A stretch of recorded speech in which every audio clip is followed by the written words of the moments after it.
అందరికీ praise the lord. ఈ pulpit గురించి మీకు తెలుసా? రాజ్ ప్రకాష్ పాల్ గారు నిర్వహించిన వర్షిప్ కాన్ఫరెన్స్లో వాక్యం చెప్పడానికి ఉపయోగించిన పుల్పిట్ మీరు గమనించారా? ఇది ఒక ప్రాచీన సంగీత వాయిద్యం యొక్క ఆకారం. రాజ్ ప్రకాష్ పాల్ గారు పుల్పిట్ ఆకారంలో తయారు చేయించిన ఈ వాయిద్యం పేరు హీబ్రూ భాషలో కిన్నోర్ అంటారు. తెలుగు బైబిల్లో ఈ వాయిద్యం పేరు సితారగా తర్జుమా చేయబడింది. ఇంగ్లీష్ బైబిల్లో హార్పుగా రాయబడింది. ఇది పురాతన ఇజ్రాయెల్ ప్రజల యొక్క సంగీత వాయిద్యం. పాత నిబంధనలో ఈ కిన్నార్ వాయిద్యం గురించి 42 సార్లు ప్రస్తావించబడింది. ఈ వాయిద్యానికి సాధారణంగా 10 స్ట్రింగ్స్ ఉంటాయి. కొన్నిసార్లు 3 నుండి 12 స్ట్రింగ్స్ ఉంటాయి.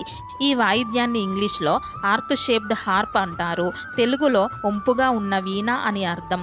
పాత నిబంధనలో యెరూషలేము రాజైన దావీదు దేవుణ్ణి వాయిద్యాలతో కీర్తనలతో గణపరిచేవాడు. చాలా కీర్తనల్లో రాజైన దావీదు ఈ కిన్నార్ గురించి మాట్లాడిన ప్రస్తావన కనబడుతుంది.